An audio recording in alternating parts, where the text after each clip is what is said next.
Akong gustong sabihin sa akin ng mga kababayan, alam niyo dito sa ABS, dapat kami dito isang pamilya. Isang pamilya kami dapat.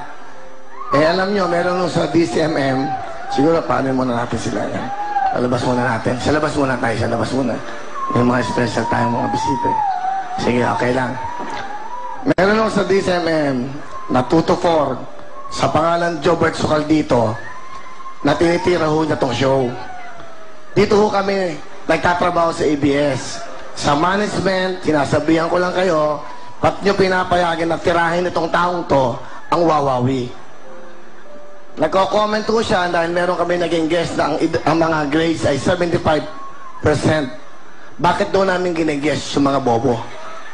Yung mga nakapasa. Alam mo, Jobert, dapat nga, hinahangaan mo yung programang to. Araw-araw mo akong tinitira sa dyaryo. Tinitira mo ako sa DCMM. Alam mo ba magkano kinikita ng wawawi? Ha?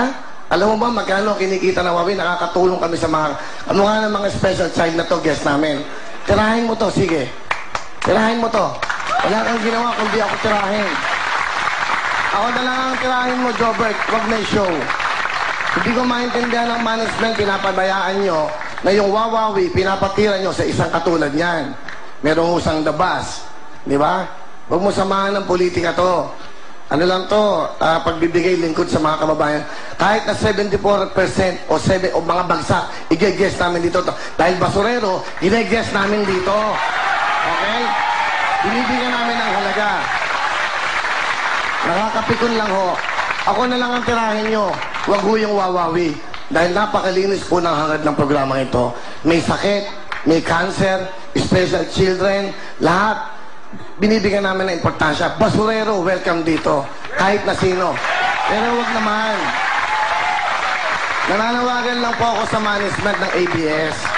Huwag nyo naman nung payagan na tinitira yung show natin. Ang laki ng kinikita ng wawawi para sa ABS. Wag naman. Sa kayo mga taong ito nagbibigay, mamimili na kayo. Pag hindi nyo yan tinanggal, ako mag-resign dito sa wawawi. Tandaan nyo yan. Wala na kayong ginawa kundi ako tirahin dito. Mabigat na to, sobra na. Ilang taon ako nagtatahimik. Tinitira ako sa dyaryo niyan, Jobert na yan. Tahimik lang ako. Pero tandaan niyo to, pag hindi niyo yan tinanggal, ako mag-resign dito. Para ho sa tao ito, para sa mga batang special, sa mga 75% ng grades, ipaglalaban ko yung mga batang yan. Tandaan niyo. I'm sorry. Sobra na to. Lahat to dito. Sana naman, lumabas ka. Yung mga batang may bukol doon, yung mga may kasi, salubungin mo araw-araw.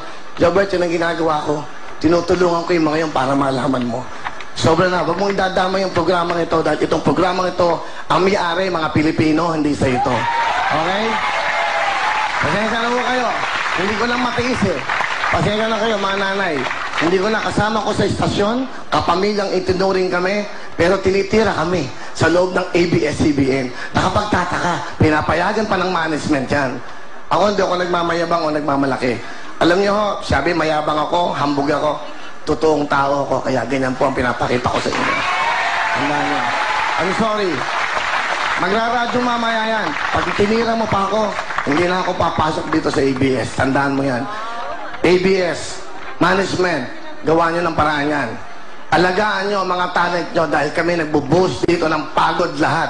Huwag nyo naman kaming dito sa sarili naming tahanan, tinitira kami. Yun lang po at wala nang iba. Salamat po sa inyong lahat. Tuloy-tuloy tayo.